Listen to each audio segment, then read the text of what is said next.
Hi there, Robin here for Rise in Spirit. It's Wednesday, January the 15th.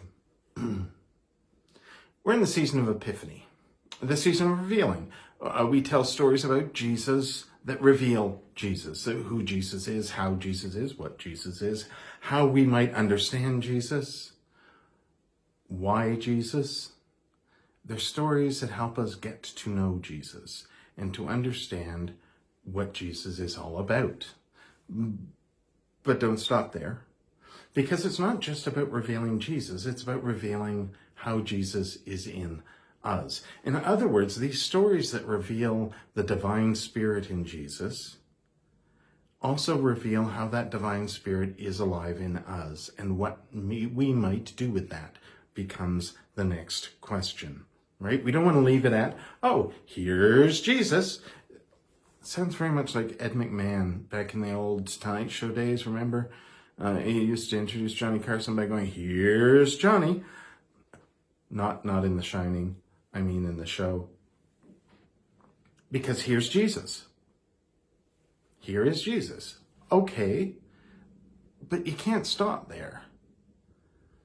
We got to go that further step of how Jesus is revealed in us, and then also, what are we going to do with that? And this week we have this great story, this quite famous story of Jesus being at a wedding in Cana, where he turns water into wine.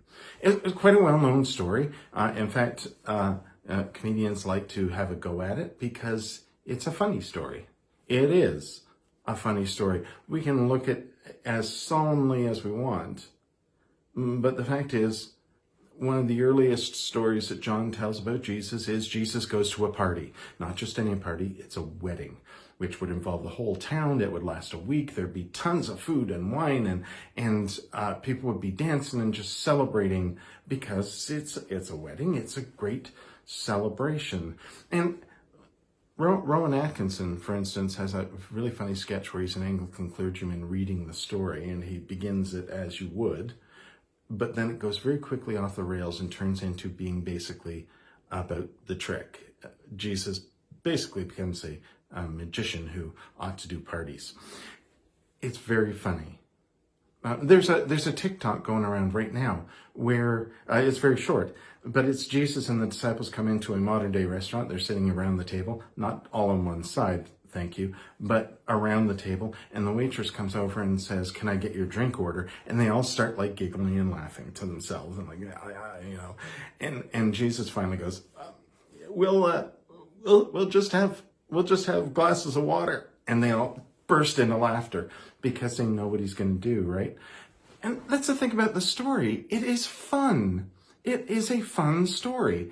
Jesus is at a party, first of all, and I do not think for a moment he was sitting in the corner quietly being solemn with his buddies.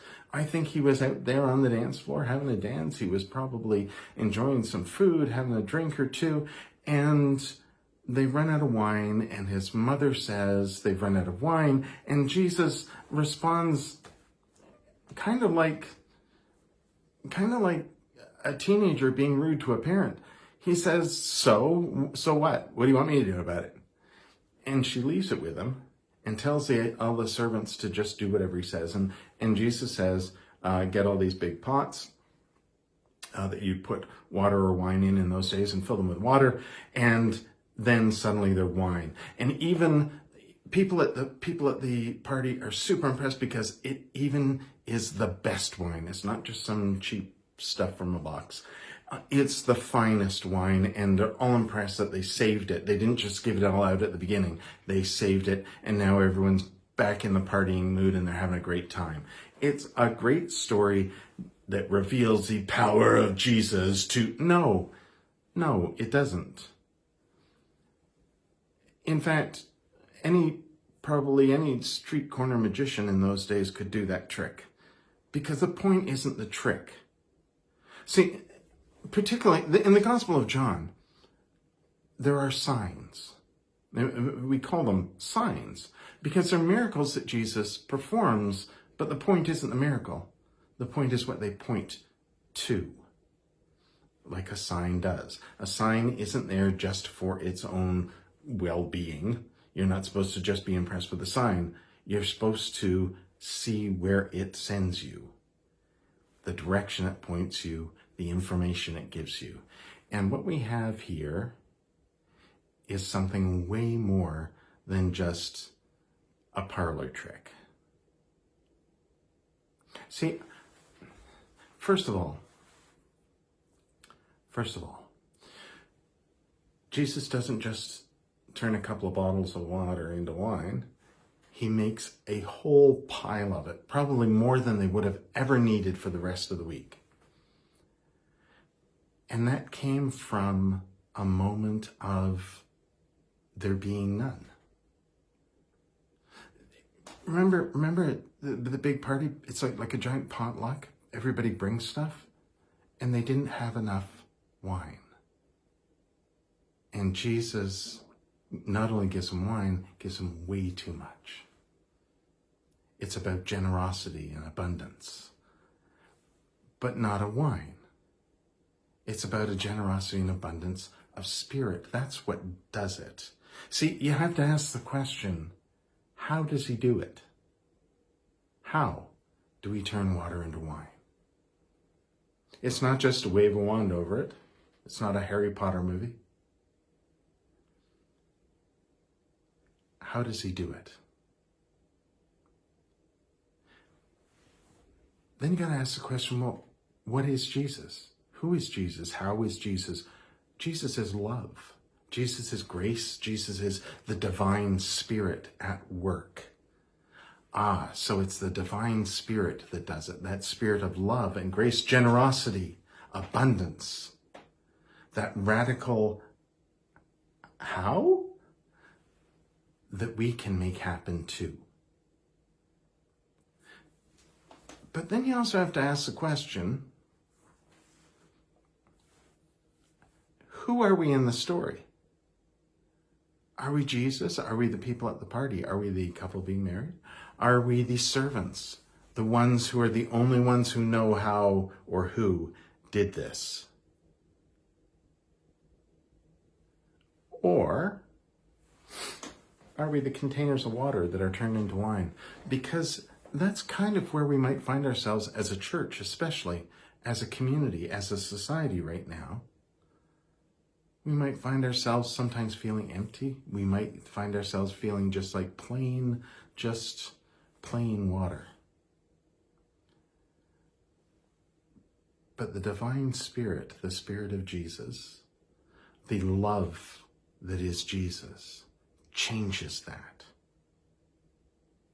And the way it changes that is to be offered, to radically offer that love to the world. To find ourselves reaching out to each other, serving each other, caring for each other, giving with a generosity of spirit that is so great that it transforms things. I think that's where it's pointing us. I think then we have to start asking the questions like, how are we going to be wine? How are we going to become that great, fruitful, tasty abundance of goodness? How are we going to do that?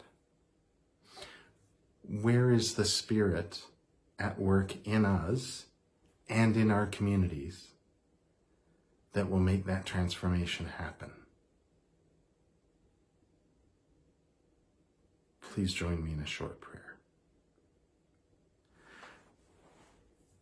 Creator, may we find the spirit of love that is so generous and giving, so radical, that it can transform lives, that we might transform the world around us into the loving, grace and compassion-filled kingdom of heaven that Jesus brings.